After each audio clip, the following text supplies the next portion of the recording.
with me about this later. But first tonight, to a major story that the Albanese government has given $16.8 million in taxpayer funds for social cohesion to many groups that have promoted racism, anti-Semitism and extremism. The Albanese government pretends to care about these issues, but it's simply lip service. It's a lie. In fact, it's quite the opposite.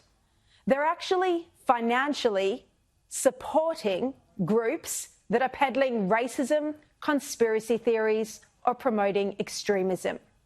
This funding was meant to be for combating racism, Islamophobia, misinformation and disinformation. $16 million. Yet one of the groups that's received funding from the Albanese government is the Lebanese Muslim Association. Home Affairs gave this group $1.65 million in March this year for supposedly their work promoting social cohesion. $1.6 million. This is the group that on October 8 last year said that Israel did not have the right to defend itself, just hours after the terror attacks when entire families were slaughtered in their beds and hundreds were kidnapped. Not one word of sorrow for all the innocent people killed that day or the day before. Just 2 days earlier, Albanese and Tony Burke had met with the group, as you can see in this picture here. And this Muslim group also joined with Hizb ut-Tahrir to hold a rally on the one-year anniversary of the October 7 attacks. Well, here was James Patterson in Senate estimates asking why this group deserves $1.6 million in our taxpayer funds. This is, of course, a rally on the anniversary of the largest loss of Jewish life since the Holocaust, which the Prime Minister himself said shouldn't proceed. So again, is the Lebanese Muslim Association, who's involved in promoting events like this, an appropriate recipient of a grant like that? But there was no apology for this funding, just excuses from Labor Minister Murray Watt. We'll take on notice those details, but I'd remind you that on numerous occasions the Prime Minister, Minister Burke and other members of our government have condemned a range of hateful remarks made by a range of people concerning what's happening in the Middle East. And the Albanese government gave another group called Palestinian Christians in Australia more than $500,000 in September this year. And here's Tony Burke meeting with the group back in December. But instead of promoting social cohesion, one official from the group has posted anti-Semitic conspiracies that the war was never about Hamas, it was all about gas reserves. What rubbish. And a member of the group also shared a hateful, offensive post claiming that Zionism is a continuation of Nazism and that the Palestinians are the final victims of a Holocaust. Well, the Zionist movement shared the same vision of making Europe Judenrein, but for the opposite reason as the Nazis. For the Zionists, it was to protect Jews, and for the Nazis, to persecute them. But they are two sides of the same coin, ultimately based on the belief that Jews and Gentiles cannot coexist, and that Jews must therefore leave Europe. It's just utter nonsense, anti-Semitic garbage. Well, James Patterson provided further evidence about this group that's received $500,000 in taxpayer funds in Senate estimates.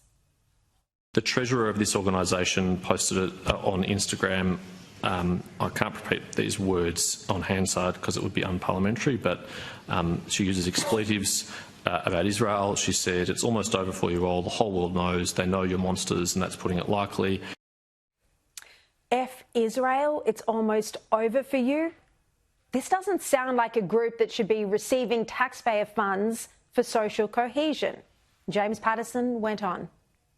This treasurer of this association also posted the Al-Qassam logo, a targeting symbol, the inverted red triangle, along with the captions, "You poked, you pushed, you prodded, you provoked, you play victim, you deserve to pay, you parasitic pariah." You know, pretty clearly endorsing violence and terrorism against the State of Israel. Is that an appropriate thing to post? Same answer as before. And as you saw there, Labor Senator Murray Watt was on his phone, messaging, playing, doing something with his phone. He was barely listening. He didn't bother to answer the question. He just said, same answer as before. Well, here's that post that James Paterson just spoke about. And you can clearly see the red inverted triangle, which symbolises Hamas, with the words, and they might be a bit small for you, but the words say, you play victim, you deserve to pay. And as you saw, and let's play that again, when Labor Minister Murray Watt was asked about this, he just sat looking at his phone. I'm elated! It's a day of courage!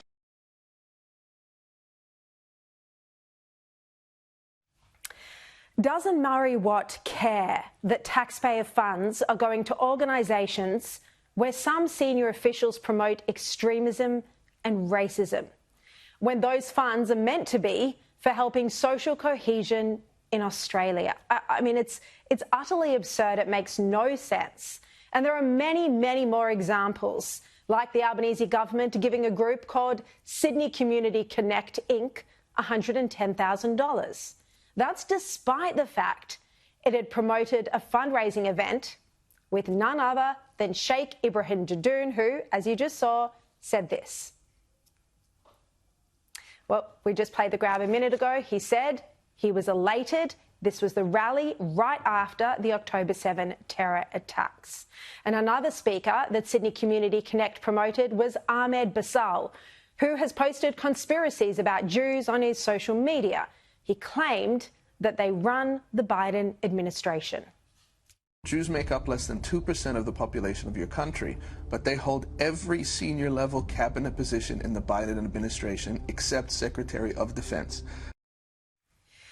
Well, again, James Paterson quite rightly interrogated the government officials about this. He has some comments alongside that about how terrible it is that Jewish Zionists have taken over the US government. Is that an appropriate person to be receiving a social cohesion grant?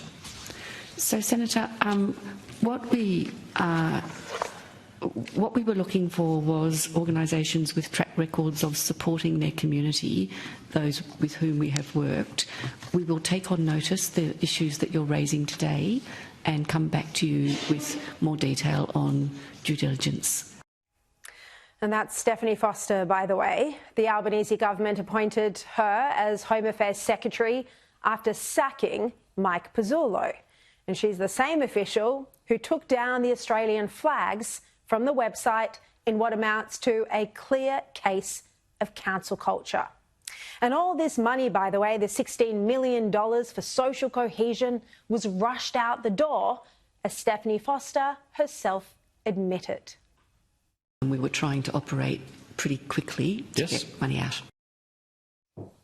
James Paterson, in total, spent 21 minutes grilling the officials on this topic, and the entire time he was given bureaucratic, nonsensical non-answers. None of those present could give any explanation for why $16.8 million in taxpayer funds were given to groups that promoted extremism and anti-Semitism.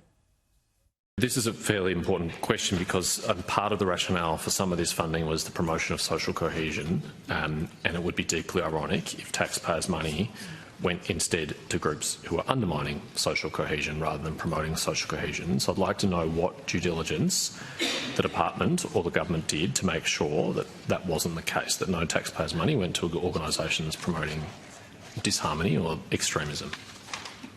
We can take that on notice. You're not able to tell me about those processes now? I think Ms Chatterjee said she'd take it on notice, Senator. So how and why these groups were given millions of dollars in funding? Well, no one can say. Labor Minister Murray Watt looks down at his phone. The officials can't answer, even though the Home Affairs Secretary is sitting right there. And by the way, there was no competitive tender for these grants, no independent process. The groups were hand-picked for the millions of dollars in funding they received by the Albanese government ministers. And some of them were even approached and invited to apply by Labor ministers. Now, either the Home Affairs Department and the Albanese government are so incompetent that they didn't do any proper checks before handing out cash that's meant to fix social cohesion and to combat misinformation, yet it was given to groups that promote Hamas symbols and global conspiracies. So either they're deeply incompetent or they know but simply don't care that they're funding groups that fuel conspiracies and extremism. It's one or the other, incompetence, or they're happy to perpetuate racism with taxpayer funds. Maybe they can take that question on notice too. And let's bring in Shadow Home Affairs Minister James Paterson right now. James, it goes without saying that you are single-handedly holding much of the Albanese government to account. You've done a sensational job on many topics over the past 2 days. On this issue, do you think this is just utter disregard for the rise in extremism, in social cohesion that's eroding on our streets, or do you think this is a case of incompetence? Shari, the Labor Party under Anthony Albanese has handed nearly tens of millions of dollars to extremists, to hate preachers, to anti-Israel radicals and to anti-Semites. That can't be by accident. It is either through complete ill care for the spending of taxpayer money and no concern for the implications for our country, or it is a calculated attempt. I think that what the root of this problem is that the Labor Party is far more concerned about their own political interest than the national interest. Because in addition to handing out this taxpayers' money for social cohesion to extremists, they also happen to hand them out to organisations in Labor seats. In fact, 78% of the grants given out so far have been to Labor seats. All of those seats are either under siege by the Greens or the Muslim Votes Matter movement. So it seems like their political interests are taking precedence here over the national interest, and unfortunately that's what we've come to expect from Labor under Anthony Albanese, and particularly in this portfolio under Tony Burke. It is so deeply disappointing. James Paterson, we've also seen the admission that one Palestinian who was given a visa, a fast-tracked visa by the Albanese government, has now been moved to onshore detention. Their visa has been revoked, we're told, on character grounds, but no proper explanation about why this person was given a visa in the first place and why it's now been cancelled. You're right, Shari. For months now, the government has been assuring us that all the necessary checks have taken place, that there should be no concerns about any of the 3,000 tourist visas handed out to Gaza residents who are seeking to come to this country, and that there was nothing to fear. But they've now been forced to admit that one person onshore has had their visa cancelled on character grounds. And what that means is that person was granted a visa, has come to our country, and either they've gone on to do something horrific in our community, or a new piece of information has come to light about something that they've done in their past. Now, either way, it's not good for the Albanese government, because they assured us that all the necessary checks took place, that they weren't being reckless, that they didn't take any risks. But when you do, as they did in this instance, refer 2,600 visas from Gaza to ASIO on a single day and ask them to vet them, including after many of them had already been issued and many of them had already travelled to Australia, it is bound to end in tears, and I fear that's what's happened here. Now, I understand that you've also raised concerns that the Home Affairs Minister could be driving a vehicle, that it's potentially the case that it could have a listening device in it. Can you tell us what your concerns are and why you have made these comments?